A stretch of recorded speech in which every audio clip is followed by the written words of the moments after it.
hindi ako bratinela o spoiled brat.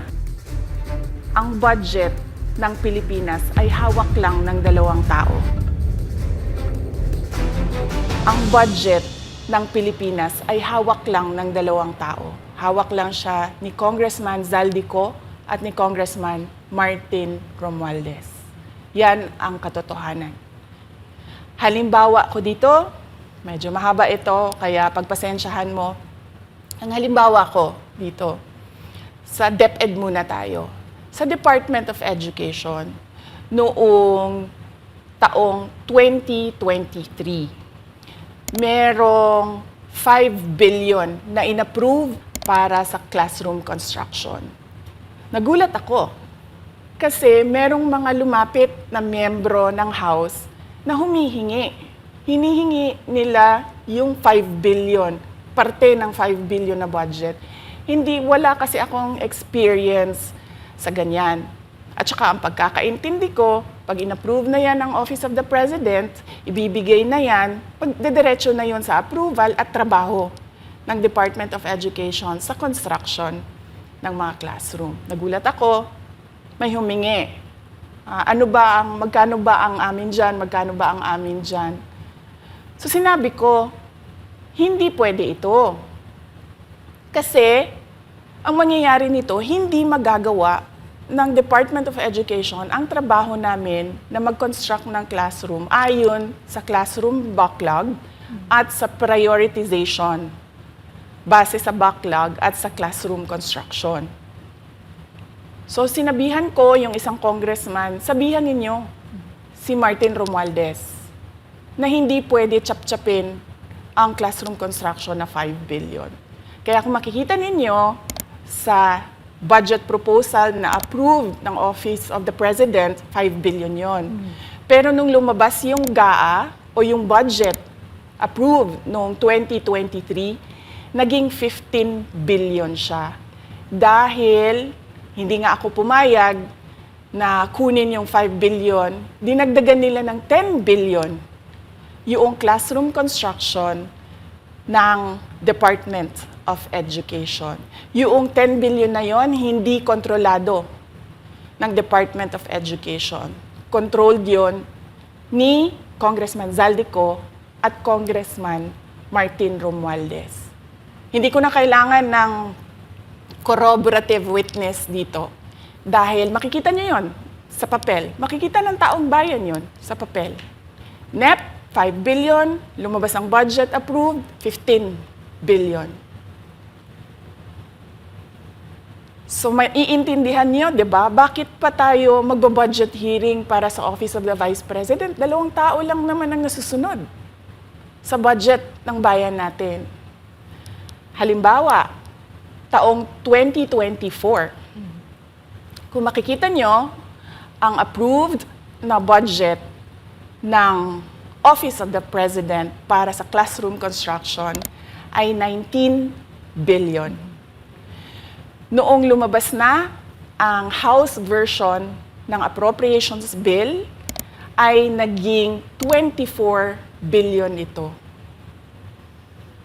So, approved 19 billion, paglabas sa House, naging 24 billion.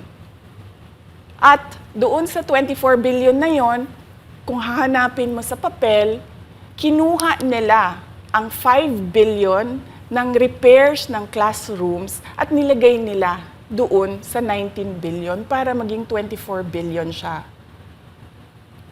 So ang naiwan sa repairs, sa kawawang mga classroom, ay 1 billion. Kaya makikita nyo, sa papel, nandyan yan. Naging 24 billion. At hindi lang yan, dahil noong 2023 ay hindi ako pumayag na hindi masunod yung DepEd na rules sa paano mag-classroom construction based on need. Ang ginawa ngayong 2024, inattach nila ang listahan na kung saan gagawin ang mga classroom construction worth 17 billion. Makikita nyo yon sa papel. Pagdating namin sa Senate, nakita yun ng mga senador. Tinanong nila ang Department of Education, totoo ba o hindi totoo na galing sa inyo ang listahan ng 17 billion ng mga classroom construction?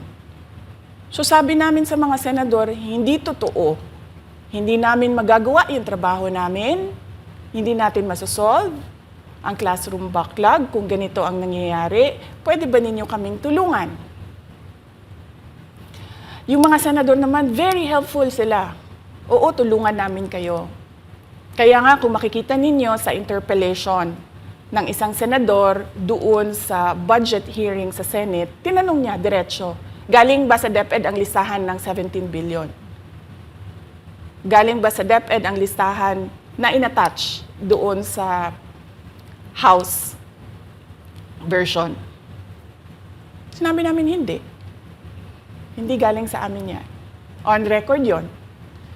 Makikita nyo sa mga videos, balikan nyo yung mga videos. Makikita nyo. Yes, my concern, Madam Chair, Mr. President, under the GAB, I observed that there was an increase in the budget for the construction of new classrooms from 19.6 billion to 24.6 billion. However, this is my concern, which you mentioned earlier, that the repairs and rehabilitation of classrooms was decreased from 6.5 billion to 1.5 billion. I also have information, Madam Chair, Mr. President, that 24.6 billion allocated under the GAB, but only 9.8 billion from the allocation is left to the discretion of DepEd. Kaya hindi ko na kailangan ng witness kasi makikita nyo sa papel. Tapos dumating ang BICAM, walang nangyari dahil ang nasusunod doon ay si Congressman Zaldico at si Congressman Martin Romualdez. Kaya nandun pa rin naka-attach yung 17 billion na ginawang listahan ni Co at ni Romualdez. In fact, balik lang ako konti sa'yo ha. Kahit yung mga congressman, nakikita nila yung problema ng ginawa nila na pag-attach ng listahan sa budget. Kasi doon sa basic education hearing noong May 2024 ng House of Representatives, merong isang congressman nagreklamo, bakit ang tagal ng classroom construction? Bakit ang tagal? Eh sabi nung USEC ng DepEd, kasi may pabago-bago sa listahan ng DPWH dahil hindi kami ang gumawa ng listahan. Yeah, Mr. Chair, with respect to the 17 billion in Annex A of the GAA, we are not privy on how the school sites were chosen. So be it as it may, How is it chosen? I'm not privy to that, Mr. Chair. As, when the GAB came out, there was a 14.7 billion Annex A. Then when the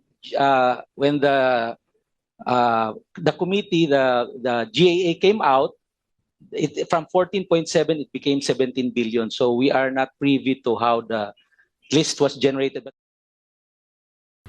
So dagdag ko lang yan doon sa confirmation na kinuha nila yung budget ng DepEd at isa yan sa mga rason kung bakit ako nag-resign sa Department of Education. Hindi na ako papayag na sa susunod na taon, ganyan pa rin ang gawin nila at ako yung mananagot sa ginagawa nila. Kaya yan yung sinasabi ko, bakit pa tayo mag-question and answer dito para atakihin niyo ako? Eh, ang masusunod lang naman sa budget, 2 tao lang. Makikita natin na let's stick to our plan, atakihin natin ito siya. Walang kinalaman sa kanyang Office of the Vice President 2025 budget proposal.